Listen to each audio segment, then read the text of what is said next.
Hello guys, welcome back to our YouTube channel. तो इस video के अंदर हम डिस्कस करेंगे क्लास 10th का चैप्टर नंबर 2 पॉलिनोमियल्स, जिसके एक्सरसाइज 2.2 का क्वेश्चन नंबर 2 का थर्ड पार्ट।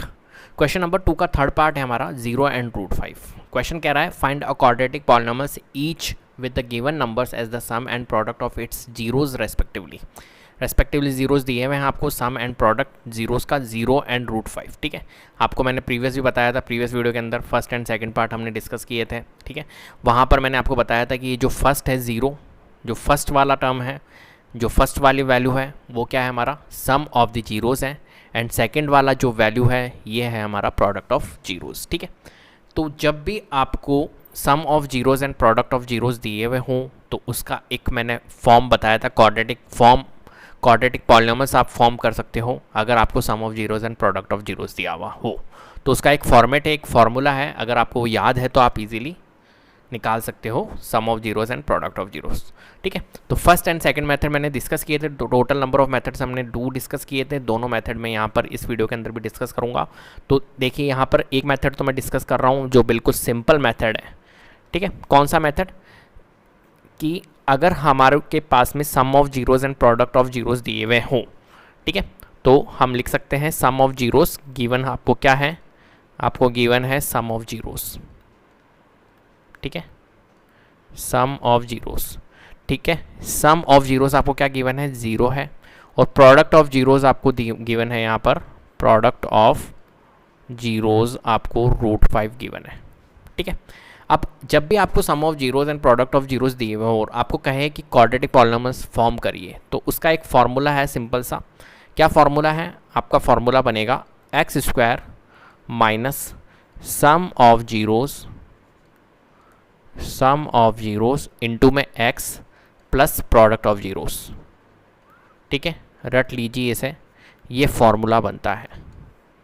ठीक है, अब यहाँ पर देखिए x square minus sum of zeros क्या दिया हुआ है यहाँ पर, सम ऑफ जीरोज़ 0 दिया हुआ है, तो यहाँ लिखेंगे 0 into x plus product of zeros क्या दिया हुआ है, रूट 5 दिया हुआ है, तो आप लिख लीजिए रूट 5। ठीक है, अब देखिए 0 को इंटू करेंगे एक्स से तो क्या आएगा, किसी भी वैल्यू को 0 से मल्टीप्लाई करोगे तो 0 आएगा, तो एक्स स्क्वायर और 0 आएगा तो उसका कोई मतलब ही नहीं है, तो x square plus root 5, x square plus root 5, तो एक्स स्क्वायर प्लस रूट 5 हमारी क्या बनेगी, एक क्वाड्रेटिक पॉलिनोमियल्स बनेगी। क्लियर है बात। ठीक है, तो एक्स स्क्वायर प्लस रूट 5 हमारा क्या बना, एक क्वाड्रेटिक पॉलिनोमियल्स बना है। ये तो था हमारा फर्स्ट मेथड, जो कि बिल्कुल आसान सिंपल सा मेथड था अगर आपको ये फॉर्मूला याद है। ठीक है, सेकंड मेथड की बात करते हैं। तो सेकंड मेथड क्या कहता है, सेकंड मेथड में क्या होता है, कोएफिशिएंट एंड जीरोज़ के बीच में जो रिलेशनशिप होता है वो आपको पता होना चाहिए। क्या होता है, कोएफिशिएंट एंड जीरोज़ के बीच में रिलेशनशिप होता है सम ऑफ जीरोज़ का एंड प्रोडक्ट ऑफ जीरोज़ का, जो कि हमने यहाँ पे निकाला। ठीक है, तो सम ऑफ जीरोज़ का रिलेशनशिप होता है, वो रिलेशनशिप होता है माइनस बी अपॉन ए का।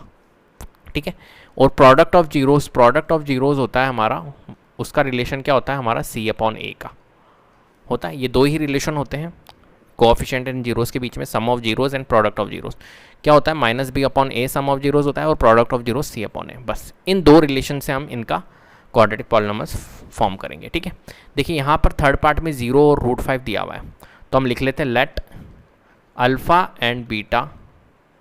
आपको पता है एक जीरो जब भी क्वाड्रेटिक पॉलिनोमियल्स है तो उसके अंदर 2 जीरोज़ निकलते हैं, एक जीरो को हम अल्फ़ा मान लेते हैं और दूसरे वाले जीरो को बीटा मान लेते हैं।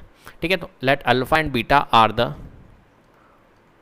Zeros of a given polynomial of, sorry given मत लिखो, गिवन थोड़ी ना अपने को पॉलिनोमियल से बनाने, ऑफ अ पॉलिनोमियल।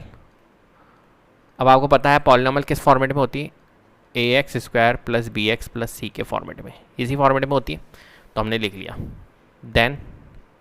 देन देखिए यहाँ पर 0 रूट 5 दिया हुआ है, 0 क्या दिया हुआ है, सम ऑफ जीरोज़ लिखा हुआ है, तो सम ऑफ जीरोज़ आप लिख सकते हो, सम ऑफ जीरोज़ क्या होगा हमारा, अल्फ़ा प्लस बीटा, एक तरह से कह सकते हैं तो हम डायरेक्टली लिख लेते हैं यहाँ पर, सम ऑफ जीरोज़ क्यों लिखें, हम तो अल्फ़ा प्लस बीटा लिख लेते हैं, तो अल्फ़ा प्लस बीटा क्या होता है, सम ऑफ जीरोज़ क्या होता है, माइनस बी अपॉन ए, क्या होता है, माइनस बी अपॉन ए, तो हमने लिख लिया ये माइनस बी अपॉन ए।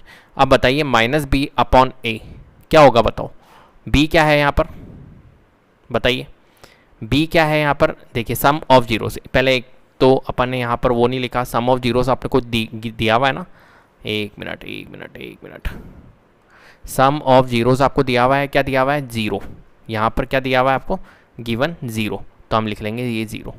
ठीक है, तो अल्फ़ा प्लस बीटा आपको क्या दिया हुआ है, सम ऑफ जीरोज़ दिया हुआ है।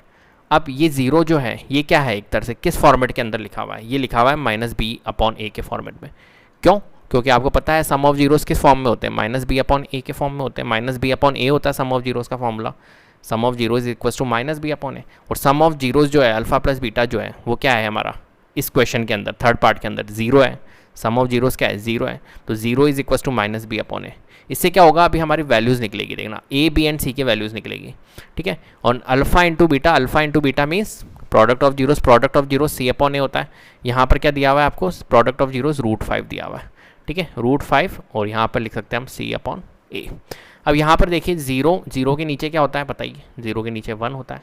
सिमिलरली यहाँ पर √5 है, √5 के डिनोमिनेटर में कुछ भी नहीं है, तो इसका मतलब क्या है, 1 है। ठीक है, तो यहाँ पर देखिए ए, और यहाँ पर ए के इक्वल में कौन है, ए के इक्वल में 1 है। यहाँ पर भी देखिए ए के इक्वल में कौन है, 1, तो मतलब ए तो हमारा क्या आ गया, 1 आ गया, कोई दिक्कत नहीं है। ठीक है, बी के इक्वल में कौन है, 0 है, और सी के इक्वल में कौन है, √5 है। तो हम कह सकते हैं कि ए की वैल्यू तो जो है वो हमारी 1 है। ठीक है, बी की वैल्यू हमारी क्या है, बी की वैल्यू देखो, माइनस बी की वैल्यू अगर 0 है तो बी की वैल्यू भी क्या होगी, 0 ही होगी। ठीक है, और सी की वैल्यू क्या है, सी की वैल्यू हमारी √5 है। ठीक है, क्योंकि 0 में तो माइनस प्लस का कोई खेल ही नहीं है, तो 0 ही लिख दिया मैंने।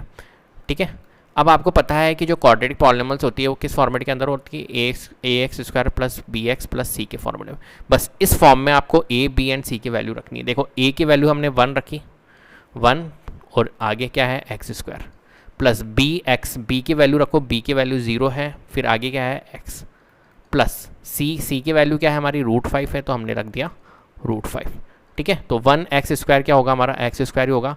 0 को इंटू करेंगे एक्स से तो क्या आएगा, 0 आएगा, प्लस √5, तो एक्स स्क्वायर प्लस √5 हम कह सकते हैं। देखिए यहाँ पर भी एक्स स्क्वायर प्लस √5, यहाँ पर भी एक्स स्क्वायर प्लस √5, दोनों के दोनों हमारे क्या है, इक्वल है। तो आप चाहे मेथड नंबर फर्स्ट यूज़ करो, चाहे मेथड नंबर सेकंड, दोनों ही इजी है, लेकिन मैं रिकमेंड करूँगा कि आपको ये वाला मेथड ज़्यादा अच्छा लगा होगा, और वैसे है भी आसान। अगर आपको ये रिलेशन याद है, ये फार्मूला अगर याद है क्वाड्रेटिक पॉलिनॉमियल्स का, तो आप इजीली कर सकते हो। क्लियर है, लेकिन मेरा फ़र्ज़ है कि आपको दोनों सिखाऊं। ठीक है, जिससे कि आपको इसको भी सीखने को मिले, क्योंकि क्वेश्चंस इसी के ऊपर भी बेस्ड आते हैं, दोनों के ऊपर बेस्ड आते हैं, तो दोनों ही आपको आने चाहिए। ठीक है, तो मैंने दोनों मेथड्स आपको करवा दिए हैं। उम्मीद करता हूँ आपको वीडियो पसंद आई होगी। अगर वीडियो पसंद आई है तो प्लीज़ लाइक कीजिए, शेयर कीजिए, और चैनल को सब्सक्राइब कर लीजिएगा।